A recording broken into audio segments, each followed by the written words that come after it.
ዶኑሽ ሞተች። ሙስጠፋና ዳሪያ የሞቀ ፍቅር ጀመሩ። ሩቻን እና ሲቬ ላይ ተፋጠጡ። ሰርዳርና ሙስጠፋ ጎዳና ወደቁ።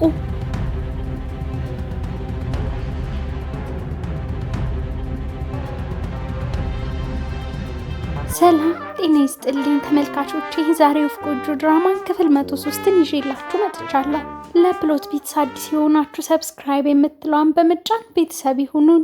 በተጨማሪም ይህን ቪዲዮ ላይክ ማድረግ፣ ሀሳብ አስተያየታችሁንም በኮሜንት ማስቀመጥ እንዳትረሱ እያልኩ አሁን ወደ ድራማው እንሄዳለን።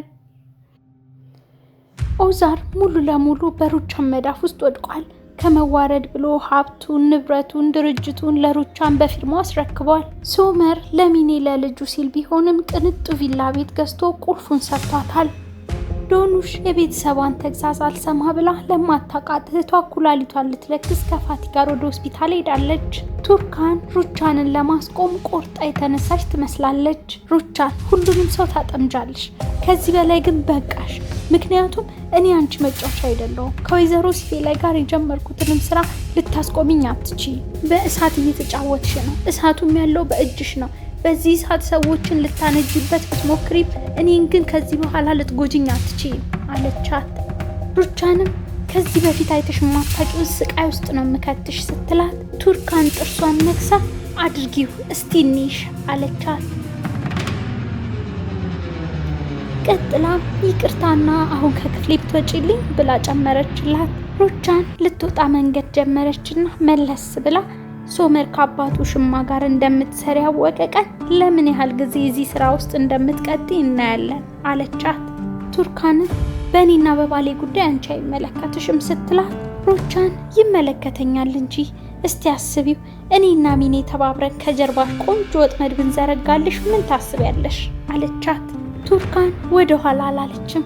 ከዚህ በፊትም አድርገሽው ነበር እኮ ወይዘሮ ሩቻን፣ ምን ነው ረሳሽው እንዴ አለቻት። ሩቻንም ቱርካን ያሹ ጨዋታ አያዋጣሽም፣ 2 ካርዶች ብቻ ነው ያለሽ። አንደኛው ለሶመር እውነቱን መናገር ሲሆን፣ ሁለተኛው ደግሞ ከሲፌላይ ጋር ያለሽን ስራ ማቆም ነው ብላት ወጣች። ሩቻን እንደወጣች የቱርካን ስልክ ጠርቶ ስታነሳው በስልኩ ውስጥ ስለ እሷ መልካም ዜና ስላለ ወደ ሆስፒታል መምጣት እንዳለባት ትሰማለች። ሶመር አዲስ የገዛው ቤት ውስጥ ኪራዝን ጡጦ ሲያጠፋት ሚኔ በስስት አይኑን እያየችው ወደሱ ተጠግታ እጇን ትከሻው ላይ ጣል ስታደርግበት እንድታወርድ ይነግራታል። እሷ ግን በቃ ይቅርታ፣ እኔ እኮ ከደከመ ኪራዝን ላግዝ ብዬ ነው ብላ ታስተባብላለች። ወዲያው ቱርካን ደውላለች። ስልኩን ያነሳል። ቱርካን በስልክ ውስጥ የምትነግረውን ደስ የሚያሰኝ ዜና መስማት ተስኖት እውነትሽን ነው በቃ ሁሉ መጣው ብሎ እየተጣደፈ ሚኔን በቅጡ እንኳን ቻው ሳይላት እየተጣደፈ ወጣ። ሚኔ በአዲሱ ቤቷ ያገኘችው ደስታና ተስፋ ከሶመር ጋር አብሮ ሲሄድ ተሰምቷት ከፋት። ነስሪን ሳዲቅን እየተጣራች ወደ ቢሮ ገባች። እባክህ እስቲ በፍጥነት ለዛፋት ይደውልለት ስትለው፣ ምን ተፈጠረ ነስሪን ብሎ ጠየቃት። እሷ ግን እንዲደውል የግድ ስትለው ስልኩን አንስቶ ፋቲ ጋር መደወል ቢጀምር ፋቲ ስልክ አያነሳም ነበር። ከዛም ምንድን ነው የተፈጠረው ብሎ ደጋግሞ ሲጠይቃት ዶኑሽ ከቤት ወጥታ ከፋቲ ጋር ወደ ሆስፒታል እንደሄደች ነገረችው። እሱም በድንጋጤ ቤት ቆልፌባት አይደል እንዲሁ መጣሁት፣ እንዴት ልትወጣ ቻለች? እንዴት ልትፈቅጂላት ቻልሽ? ነስሪን አብደሻል እንዴ ብሎ ጮኸ። ነስሪንም የቻለችውን ያህል ብትሞክርም ዶኑሽ ምንም ልትሰማት እንዳልቻለችና ፋቲን መርጣ እንደሄደች ነገረችው። ከዛም ሳዲቅ በፈጠረ እዚህ መጨቃጨቃችን ምንም ይፈይድልን ነገር የለም፣ በቶሎ ወደ ሆስፒታል ሄደን የሆነ ነገር ማድረግ አለብን ስትለው፣ ሳዲቅ ፋቲን እየተራገመ በጥርፊያ ወደ ሆስፒታል መንገድ ጀመሩ።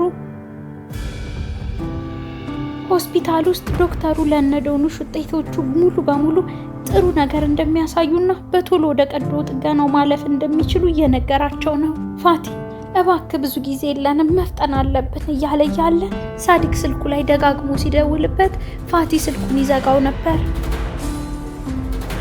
ከዛም አንድ ተጨማሪ ምርመራ ለማድረግ ወደ ላብራቶሪ እየሄዱ ዶኑሽ ፋቲ አይዞህ ልጅ ደህና ትሆንልሃለች እያለች ስታጽናናው ፋቲ እራበሽ አይደል አይዞሽ እችን ምርመራ አድርገን ሙሉ ካፌውን ነው መገዛልሽ ምን አይነት ኬክ ነው የምትፈልጊው እያላት እየተሳሳቁ ፋቲ ከፊት ቀደም ብሎ ሲሄድ ዶኑሽ ከኋላው ድንገት ራሷን ስታ እየወደቀች እያለ ነስሪንና ሳዲቅም በአጋጣሚ ወደ ሆስፒታል ውስጥ ሲገቡ አይተዋት ዶኑሽ እያሉ እየተጣሩ ወደ እሷ ሲሮጡ እሷ ተዝለፍልፋ ወደቀች። ሁሉም ወደ እሷ እየሮጡ ሄዱ። እነ ነስሪን ዶኑሽ ልጄ እባክሽ ተነሽ አይዞሽ የኔ ልጅ እያሉ ዶክተሮቹን በጭንቀት ተጣሩ። ነስሪንና ሳዲቅ ፋቲ ላይ አፈጠጡ። ቱርካንና ሶመር ካፌ ውስጥ ተቀምጠው እያወሩ ነው። ቱርካን እኔ ውጤቱ እስኪመጣ መጠበቅ አልቻልኩም ሶመር ሐኪሙ ሲጠራን መልካም ዜና እንዳለው ነግሮኛል አለችው። እሱም እናደርገዋለን ብዬሻል ነበር የኔ ቆንጆ እኔም የምስራች አለኝ። አንድ ወዳጄ ለሬስቶራንቱ ሎጎ ዲዛይን እንድናደርግለት ይፈልጋል። ስለዚህ ከስራ አጋርሽ ጋር ሆነሽ ቆንጆ ነገር እንደምትሰሩለት ተስፋ አደርጋለሁ። በጣም ጥሩ ክፍያ ይከፍላቸዋል አላት። እሷም ቆይ በቃ ደውዬ ልንገራት ብላ ወደ ሲቬ ላይ ደውላላት ስራ እንደመጣላቸው አበሰረቻት። ሲቬ ላይ በጣም ጥሩ ስራ ነው። በሙስጠፋ ችግር ምክንያት በጣም ብዙ ዕዳዎች አሉብኝ። ይሄ እድል መምጣቱ በጣም ጥሩ ነገር ነው። ገንዘቡ ያስፈልገናል። ቱርካን ሶመርን አመስግኝልኝ እያለቻት እያለ ሩቻን በድንገት በር ላይ ቆማ እያዳመጠቻት ነበር። ሩቻንም ዋው በጣም የሚገርም ዜና ነው የሰማሁት። ስራ ከመጀመርሽ በፊት ግን ምከሪኝ ካልሽኝ ቢቀርብሽና ብትተዩ ይሻልሻል አለቻት። ሲቬ ላይ አልገባኝም ለምን ስትላት ሩቻን ከቱርካን ጋር የጀመርሽው የሽርክና ስራ ሶመር ባለቤቱ ከአባቱ ሽማ ጋር የስራ አጋር እንደሆነች ያወቀ ቀን ምን ሊፈጠር እንደሚችል ከምች እንጂ ሁሉም ነገር ያበቃል ማለት ነው እኮ አለቻት። ሲቬ ላይም እና ያብቃ እኔ ደግሞ የማንም ውሽማ እንዳልሆንክ እንድታቂልኝ እፈልጋለሁ አለቻት። ሩቻንም ተይ እንጂ በቃሉ ይሄን ያህል የምታፍሪበት ከሆነ ድርጊቱንም ማቆም አለብሽ አለቻት። ሲቬ ላይ እኔን እንደዚህ መናገር መብት የለሽም ወይዘሮ ሩቻን፣ ይልቁንስ አንቺ ከኦዛር ጋር አንድ ላይ መኖርሽ ትልቁ ስህተትሽ ነው። እኔ የማንንም ትዳር አልበተንኩም። ኦዛር ትዳር የለኝም ፈርሷል አብቅቷል ብሎኛል። እሱ በጭራሽ አይፈልግሽም ነበር፣ በግድ ነው የተጣበቅሽበት። ይሄን ጊዜ እዛ ቤት ውስጥ በአንቺ ቦታ እኔ ሚስቱ ነበርኩ። አራስ ልጅ ታቀፌ ብቻዬን እንድቀር ያረግሽኝ አንቺ ነሽ። እንዳንቺ እሱ ሳይሆን የተወኝ እኔ ራሴ ነኝ የተውኩት።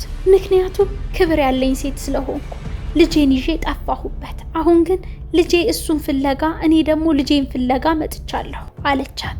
ሩቻንም እኮ የልጄን ገንዘብ ልትወስዱ ስትላት ሲቬ ላይ ልጄ የአባትነት ፍቅርን ፈልጎ ነው የመጣው ሰማሽኝ አይደል አለቻት። ሩቻንም ኧረ እባክሽ ቤታችንን ልትበጠብጡ ነው እንጂ ያ ሀፍረት የሚባል ነገር ያልፈጠረበትን ጋጥወጥ ልጅሽን ልከሽ ቤታችንን ምስቅልቅሉን አወጣሽ ስትላት ሲቬ ላይ ስሚ ሩቻን ልጄ አባት አለው እሱም ኦዛር ኮርማን ነው ብላ አፈጠጠችባት።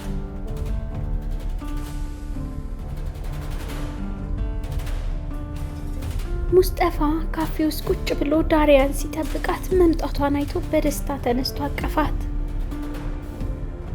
ምትመጪ አልመሰለኝም ነበር ሲላት ይኸው መጥቻለሁ። ዛሬ የእረፍት ጊዜያችን ስለሚያበቃ ወደ ዩኒቨርሲቲ እመለሳለሁ። ግን አንተ ከእቴ ጋር ስትለው ሙስጠፋ ቀልጠፍ ብሎ ከእትሽ ጋር ምንም ነገር የለኝም እሺ ዳሪያ እመኝኝ አላት። እሷም አምናለሁ ሙስጠፋ በቃ ይህንን ርዕስ እዚህ ጋር እንዝጋው አለችው። እሱም በደስታ አመሰገናት። ከዛም ሻያቸውን ጠጥተው በባህሩ ዳርቻ ላይ ወክ ለማድረግ ተስማሙ። ሩቻን አንቺ ሴት ምትሰሚ ከሆነ ከቤተሰብ ራቂ ብዬሻለሁ። ከቱርካን ጋር ያለሽን ሽርክና እዚህ ጋር አቁሚ ስትላት ሲቬ ላይ ይሄ እኔ ብቻ ውሳኔ አይደለም የቱርካንም ጭምር ነው አለቻት። ሩቻን ግን በቁጣ ተሞልታ ትዝት ትፎክር ጀመር። ይሄንን ቀን በቁጭትና በእንባ ተሞልተሽ የምታስታውሽበት ቀን ይመጣል። ምን አለች በይ ሁለታችሁም ትጸጸታላችሁ።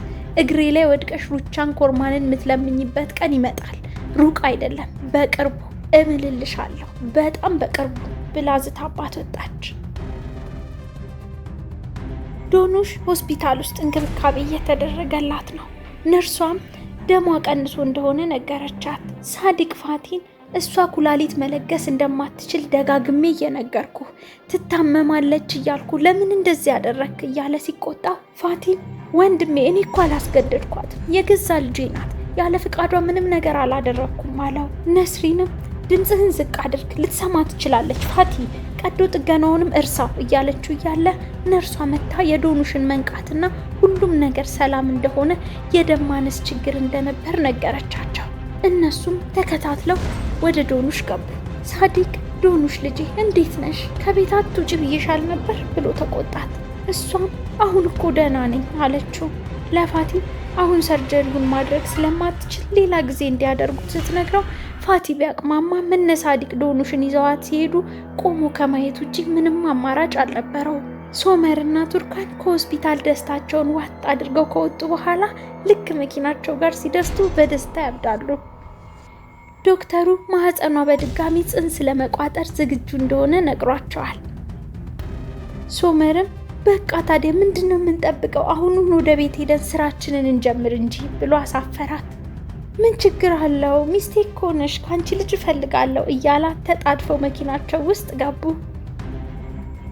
ሙስጠፋና ዳሪያ በባህር ዳርቻው ላይ ወግ ሲያደርጉ ሙስጠፋ ለእናቱ ስላለው ልዩ ፍቅር አንስቶ እየተጫወቱ እያለ በመሀል ጭንቅላቷን ሲስማት ምንድነው ጸጉርሽ የወንድ ሻምፖ የሚለው ምንድነው ሲላት እሷም ሌላ ነገር እያሰብክ ባልሆነ አለችው። ሙስጠፋ ቆይ እኔ ሴት እየሸተስኩ ብመጣ ምንድነው የምታስቢ አላት። ዳሪያም አቦባ ካጭቅጭቀኝ እኔ ነፃ ሰው ነኝ፣ የፈለኩትን ማድረግ እችላለሁ፣ ነፃነቴን አትንፈግብኝ ብላው ሄደች። ሙስጠፋ ባክሽ እግርሽ እስኪቃጥን ብትሄጂ ከኔ አታመልጪ እናይሻለን እያላ ነፋ። እነ ሳዲቅ ዶኑሽን ይዘው ወደ ቤት መጥተዋል። ነዛትም ነበረች። ሳዲቅ ካሁን በኋላ ነገሮች እኛ እንዳሰብናቸው አይሆኑም ብሎ ስጋቱን ገለጸላቸው። ሙስጠፋ ወደ ቤቱ ሲሄድ በሩ ላይ የሶመርን ሰዎች አግኝቶ ደበደባቸው።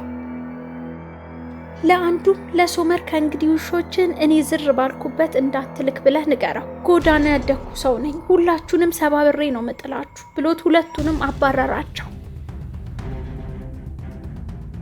ዳሪያ ቤት እንደገባች የጸጉሯን ጠረን ለማወቅ ይዛ ስትምገው ዶኑሽ ግራ ተጋብታ ዳሪያ ምን እያደረግሽ ነው አለቻት። ዳሪያ ግን ይባሱኑ ስቲንክ ያሽችው አለቻት። ዶኑሽም ማሽታው ምንድነው የምትይው አንቺ አለቻት። ዳሪያም አረን ያላውቅም የሆነ ለየት ያለ ሽታ አለው። ከሙስጠፋ ጋር ተጣላን፣ ብታይ ቅልጥ ያለ የፍቅር ባህር ውስጥ ነበር፣ ከዛ ሁሉም ነገር ተበላሸ አለቻት። ዶኑሽም እና በአባዬ ሻምፖ ታጥበሽ ነዋ፣ የወንድ እኮ ነው አለቻት።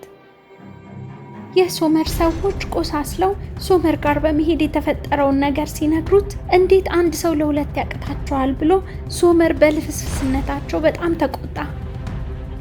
ወዲያው ሙስጠፋ ለሶመር ደውሎ መልእክቱ ደርሶት እንደሆነ ሲጠይቀው ሶመርም አዎ በሚገባ ደርሶኛል አታስብ አለው።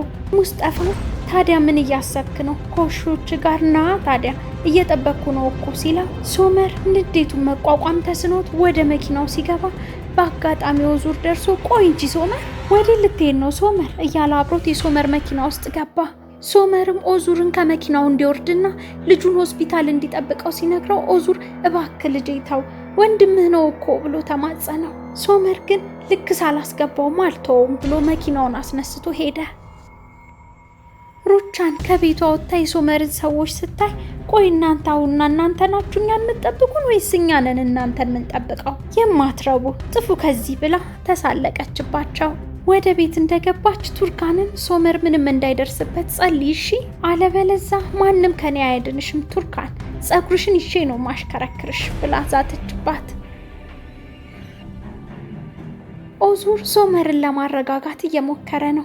እባክህ ቀስ ብለህ ንዳ ሶመር ተረጋጋ ቢለውም ሳይሰማው ሶልቹክ ጋር በመደወል የሙስጠፋን ቤት አድራሻ እየጠየቀ ያለ የመኪናው ጎማ ይፈነዳል። ሶመር እንደምንም ታግሎ መኪናውን በማቆም ከአደጋ ይተርፋሉ። ከመኪናው ሲወርዱ ኦዙር አጋጣሚውን በመጠቀም ወንድሙ ላይ ክፉ እንዳያደርግ ሶመርን ለማረጋጋት ሊጠቀምበት ይሞክራል። ሶመር ግን ስኮርት ጎማ አውጥቶ የፈነዳውን ለመቀየር ጥድፊያ ላይ ነው። ኦዙርም ይሄ ሁሉ ጥድፊያ ወንድምህን ለመግደል ነው ብሎ ሲጠይቀው ሶመርም ወንድሜ አይደለም አባዬ ወንድምህ አትበለኝ አለው። ኦዙር ወንድምህ ነው፣ ብታምንም ባታምንም ስጋህ ነው፣ ደማችሁ አንድ ነው ልጄ። የቱርካንን ጉዳይ በጣም አጋንኸዋል ሶመር፣ እሱ እንደምታስበው አይነት ሰው አይደለም። የቱርካንን ጉዳይ እንደ ሰበብ እየተጠቀምክበት እንጂ ይህን ያህል የሚያስከፋ ነገር ምንም አላረገህም። እባክህ ልጄ ተረጋጋና አስብ እያለ ለመነው። በሌላ በኩል ቱርካን ሲቬ ላይ ጋር ደውላ ሙስጠፋ ቤት እንደሆነ ስታረጋግጥ እባክሽ ሶመር እየመጣ ነው፣ እንደው የሆነ መጥፎ ነገር እንዳይፈጠር ወደ ሌላ ቦታ እንዲሄድ አድርጊው ስትላት፣ ሲቬ ላይ ግን አረ ተይው ይምጣ፣ እንደውም እዚህ ከመጣ ሁሉንም እውነት ይጋፈጣል፣ ተይው ይምጣ ልጄ አለቻት። ቱርካንም ስልኩን ዘግታ ፈጣሪ እንዲረዳት ተማጸነች። ኦዙር ሶመርን በእርጋታ እያናገረው ነው። ይገርምሃል ልጄ፣ ይሄ ቁጣችሁ ራሱ ይመሳሰላል። ቆይ እስቲ አንተ ራስህን በእኔ ቦታ አድርገህ አስብ እስቲ። ከሚኔ ልጅ ወልደሃል፣ ከቱርካንም መውለድህ አይቀርም። ሁለቱ ልጆች እርስ በርሳቸው ለመገዳደል ቢሞክሩ ለማን ትደግፋለህ? ንገረኛ እባክህ ልጄ፣ ተረዳኝና ወደ ቤታችን እንመለስ። ሙስጠፋን ውደደው እያልኩ ሳይሆን ታላቁ እንደመሆነ ይቅርታ አድርግለት፣ ጥላቻህን ተው፣ ሁለታችሁንም በጣም ወዳችኋለሁ፣ ላበላልጣችሁ አልችልም እያለ አነባ። በመጨረሻም ሶመር ተረታ። በቃ አባዬ አንተ አትዘን ብሎ አቀፈው። ሙስጠፋ የሶመርን መምጣት እየተጠባበቀ መሆኑን ሲቬ ላይ ብታውቅም ምን እየተጠባበቀ እንደሆነ ጠየቀችው። እሱም በደፈናው የሆነ የምጠብቀው ነገር አለ እናቴ፣ ዛሬ ካላበላሸሁት አልገባም አላት። ሲቬ ላይ ሙስጠፋ ይሄ ጦርነት እስከ መቼ ነው የሚቀጥለው? በቃ ይበቃሃል እባክህ፣ ያለበለዚያ ፖሊስ ጋር ደውዬ ወንድማማቾች ሊገዳደሉ ነው ብዬ ክስ መሰርታለሁ ብላ ስልኳን አነሳች። ከዛም ሙስጠፋ እሺ በቃ እናቴ አቆሚ፣ በቃ ይኸው ትቻለሁ፣ ምን አይነት ጣጣ ነው እያለ ወደ ክፍሉ ገባ። በመሸም ሰዓት እነ ሩቻን ተጨንቀው ሳለ ኦዙር ሶመርን ይዞት ሲገባ ሁሉም እፎይ ያሉ።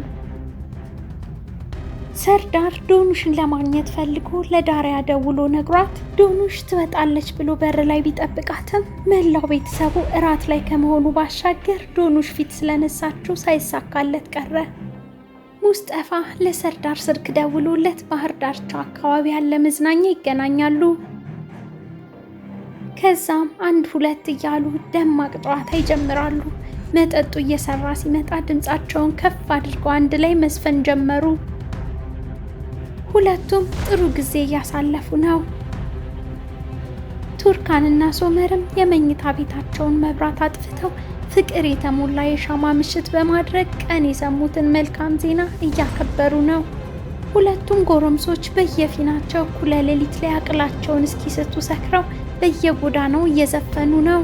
እነ ሳዲቅ ቤት ጋር መጥተው ሁለቱም ለእህትማማቾቹ ፍቅረኞቻቸው ድምጻቸውን ከፍ አድርገው ሲዘፍኑ እነ ሳዲቅ መተኛት አልቻሉም። ዳሪያና ዶኑሽ መስኮቱን ከፍተው ሲያያቸው አይናቸውን ማመን ከበዳቸው። እነ ሰርዳር እህትማማቾቹን ሲያዩ ጭራሽ በጩኸትና በፉጨት ሰፈሩን ቀወጡት። ወዲያው ግን ሳዲቅ እናንተ የማትረቡ ማናችሁ አትሄዱም ከዚህ እያለ በመስኮት ሲወጣ እነ ሙስጠፋ ተደበቁ። ሳዲቅ አንገቱን ብቅ አድርጎ የማናችሁ ባለጌዎች ስርዓት የላችሁም? እንዴት እንደዚህ በዚህ ሰዓት በሪ ላይ ታፋጫላችሁ? እያለ ተግሳጽም ስድብም ሲያከታተል ነስሪን ከውስጥ ሆና በቃ ናተኛ ሳዲቅ፣ አንተ ራስ በዚህ ሰዓት እየጮህ አይደል እንዴ? እስቲ በቃ ናንተኛ ሄደዋል አለችውና ገባ።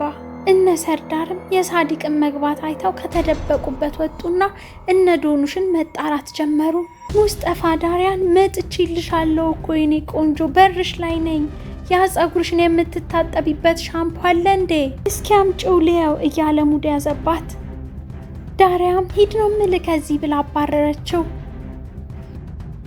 ሰርዳርም እነዚህ ብዶች ናቸው ባክህ፣ ትልቅ ወንበር አናታችን ላይ ከመወርወራቸው በፊት ና እንሂድ ከዚህ ቢለው፣ ሙስጠፋ ግን ኧረ እኔ እነሱ ካልወረዱ እኔ ወዴትም አልሄድም፣ ና እዚህ ጋር ቁጭ ብለን እንጠብቃቸው፣ ምን አለ በለኝ ይመጣሉ ብሎ ተቀመጠ። እነ ሶመር በሻማ ብርሃን የሞቀ ፍቅር ሲሰሩ እነ ሙስጠፋ ግን ከፍቅረኞቻቸው ደጃፍ በር ላይ በብርድ ኩርምት ብለው አደሩ። ውዶችዬ በዚህም የዛሬው ክፍል ይጠናቀቃል። በሚቀጥለው ክፍል እስክንገናኝ ድረስ ሰብስክራይብ ማድረግና ላይክ ማድረጋችሁ እንዳትረሱ። ሰላም።